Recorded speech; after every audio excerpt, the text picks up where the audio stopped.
Hello beautiful people. Cozy season is finally in full swing, so what better way to celebrate than wrapping up in your favourite sweater or cardi and cuddling up with a good game. Today I'm going to be chatting about 6 different titles that will fit the autumn vibes. I made a similar video to this last year, which you can find up there, so if you do want to check it out, please do. However, this year there's a few different games. From a bookshop on wheels to comfy caravans to devilish little lambs, I'm sure there'll be a game for you. Now, without further ado, let's get stuck in. I used to be a big reader as a teen, but recently I've been trying my best to become a bookworm again. So when Tiny Bookshop became the game of the month over on the Cozy Gaming Club Discord server, I thought I'd just get stuck in. In Tiny Bookshop, you decide to set up shop in your wee trailer, selling books to passers-by and the local community. What I enjoyed the most about the game was being able to recommend books based on what you've personally put in stock, and surprisingly finding out they were books I actually knew. Depending on each location, you'll need to buy and choose which stock to have on your shelves, all the while decorating the shop to earn certain perks. I thought the game was truly charming, with the art style almost coming out of a picture book and some really beautiful music. I loved being able to spend a peaceful autumn evening with a cup of tea, rain falling outside, and selling with little to no stress. I don't often feel cozy when I play management games, so I guess Tiny Bookshop is a pleasant surprise. If you're feeling a little bit burnt out on farming games like Stardew Valley, or just have a hankering for something with a magical twist, then Fields of Mistria might be up your alley. Sure, it's got the go-to farming mechanics, except think magical girl instead of farmer. Like any other farming game, you arrive to a new town, but in Fields of Mistria, you're tasked with unfolding the mystery of the town and rebuilding it after the recent earthquake. Work through the seasons by farming crops, raising animals, mining, and of course, romancing the cuties of the town. As much as I love Stardew Valley, Fields of Mistria really scratched that itch for me.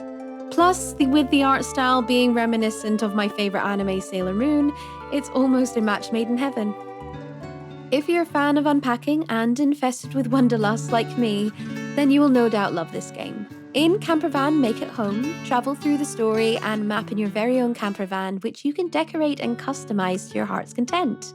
The soft pastel art style and relaxing music complement each other as you give each item in your van a home. Controls are somewhat intuitive as a drag and drop style, however, it can sometimes be finicky with the camera. I did play on PC though, so I can't really comment what it's like on Switch. Either way, the touching story certainly outweighs that for me. You can play it all in one go, or if you're like me, you can stop and start when you need that prescribed dose of lo-fi vibes. A bit of a wild card here, I know, and some might not even call this a cozy game, but to me it is. If you want to know my stance on what actually is a cozy game, then check out my video on the subject. Anywho, have you ever wanted to start your own cult? But how can you when you're such an adorable little lamb? Well, in Cult of the Lamb, you can do just that. Manage your cult by feeding them, ordering them around, and recruiting more cult members in this adorably unhinged management game. What I love about this game is that it's what I'd like to call a hybrid. A cult simulator on the surface with dungeon crawler and roguelike elements deep within. Make your way through several dungeons in search for more supplies, boss battles, and even followers to join your holy cause. Become the cutest and most cursed cult around. Truth be told, I'm not much of a visual novel person, but Coffee Talk certainly changed my mind. Welcome to Seattle, but not the city you may know. You play as the barista and owner of a nighttime coffee house called Coffee Talk. In this reality, Seattle is home to many different fantastical people. Orcs, elves, sea people, werewolves, vampires, and many, many more. Throughout the game, you play host to your customers, indulge in their stories, while making sure you get their drinks orders right in the process.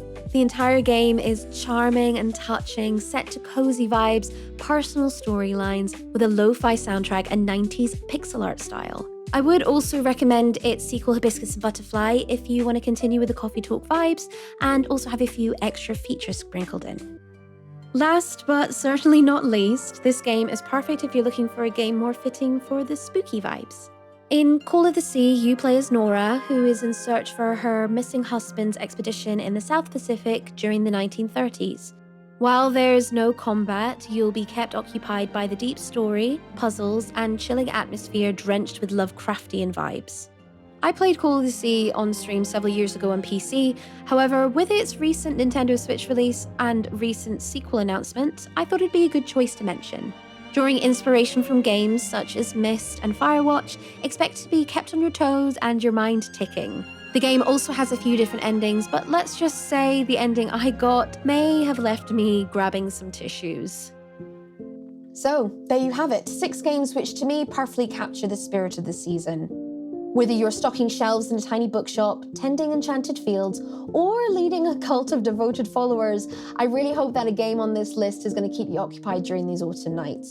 And seeing as you're still here, why don't you let me know in the comments below what your go-to game of the season is going to be? I'd absolutely love to hear your thoughts. And if you enjoyed the video, why not give it a big old like? That means more people will be able to see my little corner of YouTube. Also, if you haven't done so already and you really like honest reviews, indie games, cozy games, just games in general, hit that subscribe button. You'll be notified when I'm next going to be posting a video as well. And it goes without saying, thank you all so much for watching. Happy gaming and have a good one. Bye.